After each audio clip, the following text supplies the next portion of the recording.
Please destroy the Slayer. I just finished Doom Eternal and I'm feeling anxious and exhausted. I've kneed the underside of my desk too many times to count from tensing up. My hands are soft from sweating and my knuckles crack when I try to make a fist.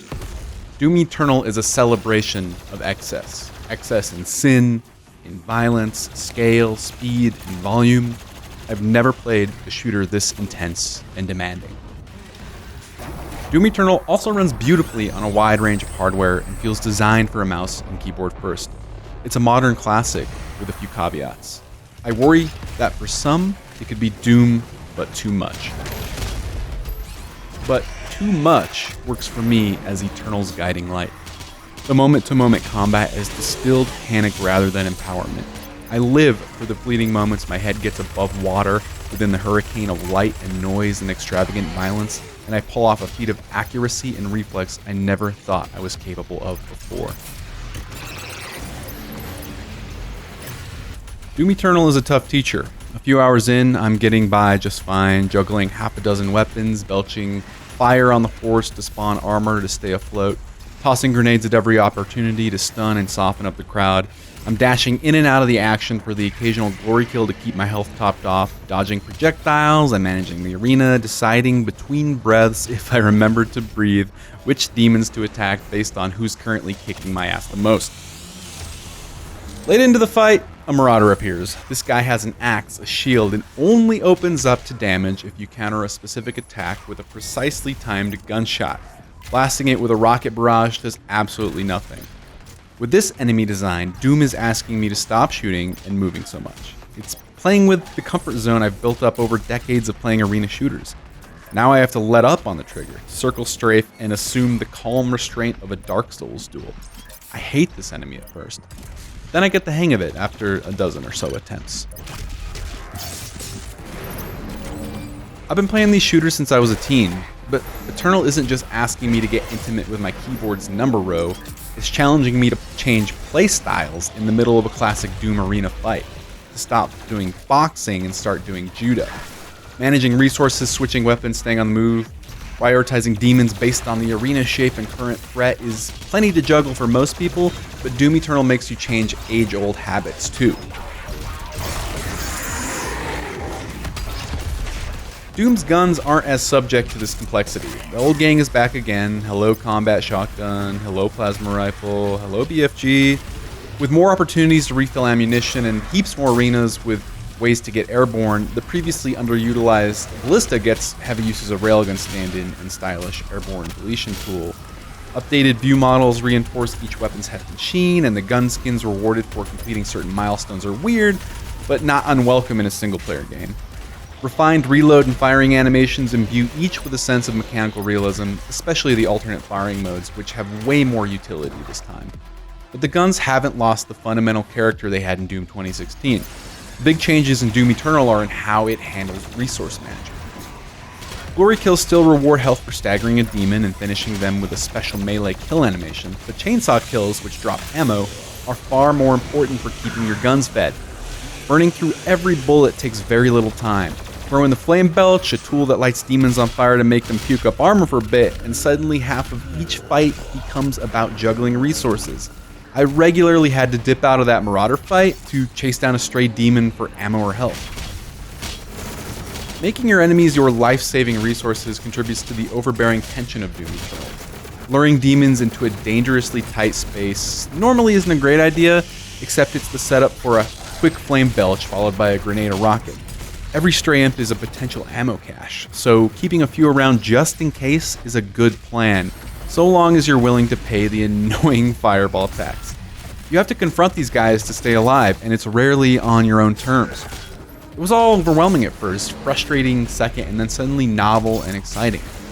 Yeah, it makes zero sense that you light monsters on fire in order to get them to drop armor shards, but oddities like this feed into an exhausting, anxiety-inducing, thrilling once you get it vibe. And farming armor from the same guy I'm dueling creates a give and take with enemies that isn't present in other shooters. Also on the pile of new stuff to digest, a lot of progression systems. Weapon points, runes, secrets, sentinel batteries, suit upgrades, challenges, weapon mods, skins, weapon mod upgrades, weapon mastery upgrades.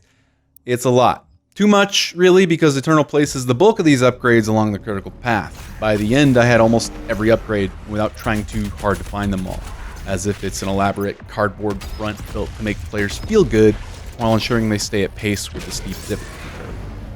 Secrets give a little incentive to stop and dig out extra upgrades and collectibles, but they're clearly marked on the map, and Doom Eternal's level design is extremely straightforward.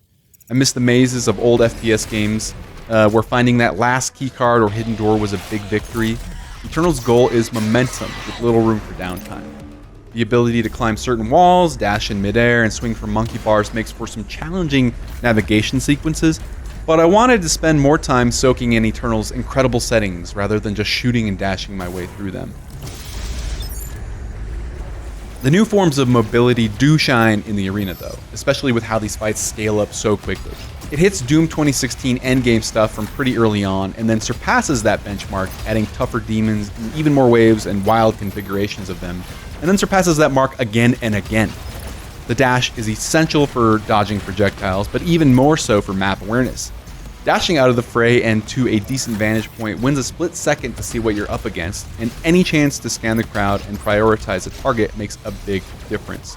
Those brief moments of respite allow me to land a nice scoped shot with the chain gun on an Arachnotron's scorpion tail turret to make them less of a threat, or freeze a slithering whiplash demon with an ice bomb so it holds still for a gun hug. The arenas jive with the expanded mobility for a more expressive combat experience than 2016.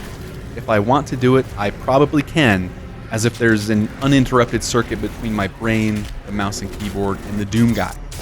It's why getting stuck on Doom's occasionally jagged hell geometry is such a momentum killer. It happened right at the end of my 8th or so attempt on an early boss. A strenuous fight with 2 demon hunters was almost over. I just needed to finish one off, but a smaller demon spawned in front of me and body blocked me into a corner. 3 seconds of standing still and I was dead. Such a pity. We were just getting started. I think Doom Eternal knew something was up, because before I respawned, a prompt popped up and asked if I wanted to put on some Sentinel armor. It's a difficulty bracing system that kicks in after a couple deaths and gives you a buff that decreases damage for specific fights. I took the offer and I feel better for it, because I probably would have stopped playing for a while otherwise. Between the variable difficulty levels, I push through on ultraviolence, and salves like Sentinel armor and extra lives that help remove friction, Doom Eternal did an excellent job pushing me just beyond my limit without burning me out, despite the occasional unfair death.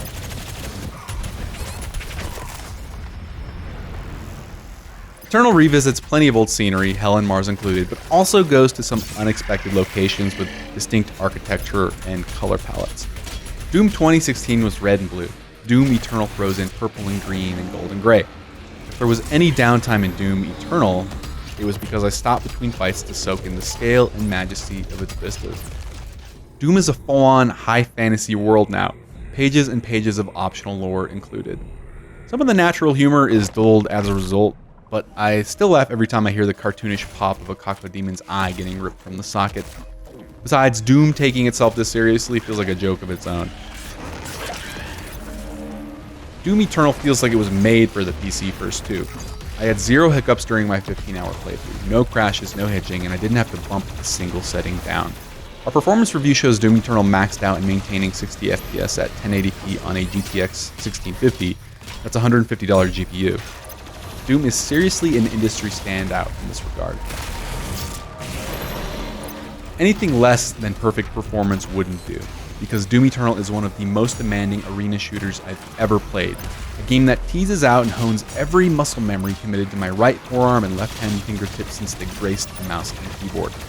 It's bright and loud, hyper-violent, yet tastefully refined, and absolutely draining. I can't recall playing a shooter where sensory overload was one of the most common reasons for death.